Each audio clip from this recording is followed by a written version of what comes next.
power stations old, have had a hard life. That's what Mr. Ruyter was saying in that briefing by Eskom executives a little bit earlier. Let's speak now to energy expert Mike Rousseau to unpack this a little bit further. Mr. Rousseau, good afternoon. Thank you very much for joining us here on lunchtime, and thank you for your patience while we were doing our quick whiz around the country checking what's happening with the student protest. Now, let's come to energy. I mean, will the capacity, the generation capacity, improve in the near future? I mean, we are getting a sense that the electricity shortfall is going to be with us for at least another 5 years.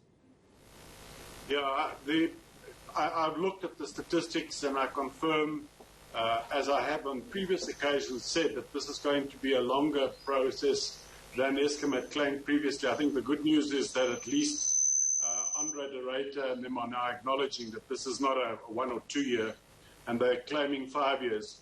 But I have to tell you, Tim, looking at the statistics in front of me, of great concern is that the performance of the fleet, in fact, since 2015, has progressively deteriorated year on year. I mean, credit to Eskom that they're at least now reporting accurately the real status of the power plants, considering that during the Molefe and Cocoa time, they basically cooked the books and did not report correctly. So at least Eskom is doing that correctly. I'll give them that.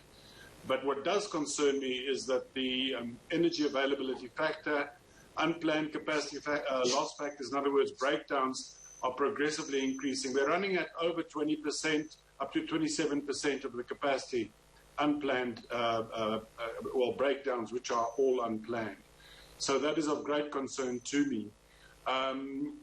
They face an additional challenge since I was there, and that is that a number of the very experienced, long-serving power station managers, not a few, but a lot, have left as a consequence of Machela Koko's draconian approach to, I put it to you that he was firing the captain if the goalkeeper missed the ball, that kind of stuff. And a lot of the power station managers just couldn't take that anymore and left. So they now sit with a situation where the plant has deteriorated even further since 2015, and they're stuck with a situation that they're struggling to get the necessary supervision and management skills in place. My personal view is this can be done, and it should be done, obviously, but it is going to take time. And as I said, they say 5 years. It may be longer than that. It may be longer than that, and the old power stations not getting any younger. To maintain them is going to prove more and more costly. And then, of course, the resilience of the whole power system is going to be affected. And the build program is not going to produce results anytime soon. In your view, are they focusing on the right things now? You've said numbers-wise, they're no longer, as you said, cooking the books. They're telling the story as it is. But is there anything they can do in the short, medium term while the build program is progressing? And we know the headaches they've had with the new power stations. Yeah, Tim, I have to say this, and I think it's important that we get this out of the way.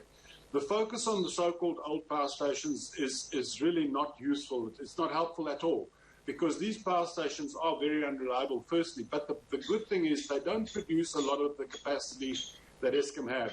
The big problem is that the second generation and the newer plants are not performing to the design specifications, and they are large units. And that's where the real problem is. So forget the old power stations. They had to be retired. In fact, I recommended during my term in 2015 that they should rapidly retire these plants because they're just costing a lot of money and they're not making a major contribution to capacity.